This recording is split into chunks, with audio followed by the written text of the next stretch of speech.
അത്യയം എന്ന പദത്തിന് അതിക്രമം, ദുഃഖം, ദോഷം, ദണ്ഡം, ആപത്ത് എന്നിങ്ങനെയൊക്കെയാണ് അർത്ഥങ്ങൾ.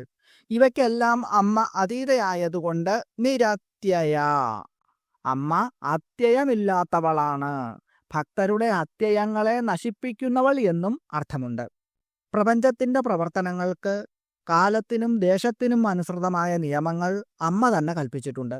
അവയുടെ നിയന്ത്രണത്തിനു വേണ്ടി ബ്രഹ്മാവ്, വിഷ്ണു, മഹേശ്വരൻ, സൂര്യൻ, അഗ്നി, വായു എന്നിവരെയെല്ലാം അമ്മ നിയോഗിച്ചിരിക്കുന്നു. മായാശക്തി പ്രപഞ്ചത്തിൻ്റെ പ്രവർത്തന നിയമങ്ങൾക്ക് അനുസൃതമായി വർത്തിക്കുകയും ചെയ്യുന്നു. തൻ്റെ തന്നെ നിയമങ്ങളെ അതിക്രമിക്കാത്തവൾ എന്നും ഈ നാമമന്ത്രത്തിന് അർത്ഥമുണ്ട്. ഓം നിരത്യയായൈ നമഃ. ഓം